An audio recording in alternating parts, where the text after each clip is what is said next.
Good morning students. Hindi की कक्षा में आप सभी का स्वागत है और आज पढ़ेंगे हम पार्ट 3 जिसका नाम है जादू की छड़ी। एक रात की बात है, शालू अपने बिस्तर पर लेटी थी। अचानक उसके कमरे की खिड़की पर बिजली चमकी। शालू घबरा कर उठ गई।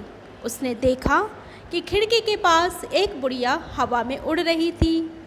बुढ़िया खिड़की के पास आई और बोली, शालू तुम मुझे अच्छी लगती हो, इसलिए मैं तुम्हें कुछ देना चाहती हूँ।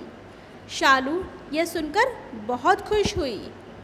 बुढ़िया ने शालू को एक छड़ी देते हुए कहा, शालू ये जादू की छड़ी है, तुम इसे जिस भी चीज़ की तरफ मोड़कर 2 बार घुमाओगी वह चीज़ गायब हो जाएगी।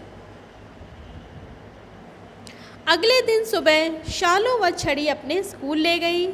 वहाँ उसने शैतानी करना शुरू कर दिया। उसने पहले अपने सामने बैठी लड़की की किताब गायब कर दी, फिर कई बच्चों की रबर और पेंसिलें भी गायब कर दी। किसी को पता भी न चला कि यह शालू की छड़ी की करामत है। जब वह घर पहुंची तब भी उसकी शरारतें बंद नहीं हुई। शालू को इस खेल में बड़ा मज़ा आ रहा था। रसोई के दरवाजे के सामने एक कुर्सी रखी थी। उसने सोचा, क्यों न मैं इस कुर्सी को गायब कर दूं। जैसे ही उसने छड़ी घुमाई वैसे ही शालू की माँ रसोई से बाहर निकलकर कुर्सी के सामने गुजरी और कुर्सी की जगह शालू की माँ गायब हो गई। शालू बहुत घबरा गई और रोने लगी। इतने में ही उसके सामने वह बुढ़िया प्रकट हुई।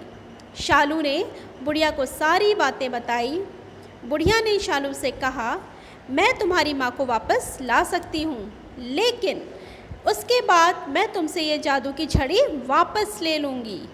शालू बोली, तुम्हें जो भी चाहिए ले लो, लेकिन मुझे मेरी माँ वापस ला दो। तब बुढ़िया ने एक जादुई मंत्र पढ़ा और देखते ही देखते शालू की माँ वापस आ गई। शालू ने मुड़कर बुढ़िया का शुक्रिया अदा करना चाहा, लेकिन तब तक बुढ़िया बहुत दूर बादलों में जा चुकी थी। शालू अपनी माँ को वापस पाकर बहुत खुश हुई और दौड़कर गले से लग गई। तो बच्चों, इस कहानी से हमें सीख मिलती है कि हमें किसी भी चीज़ को सोच समझकर ही उपयोग करना चाहिए। तो आज के लिए बस इतना ही।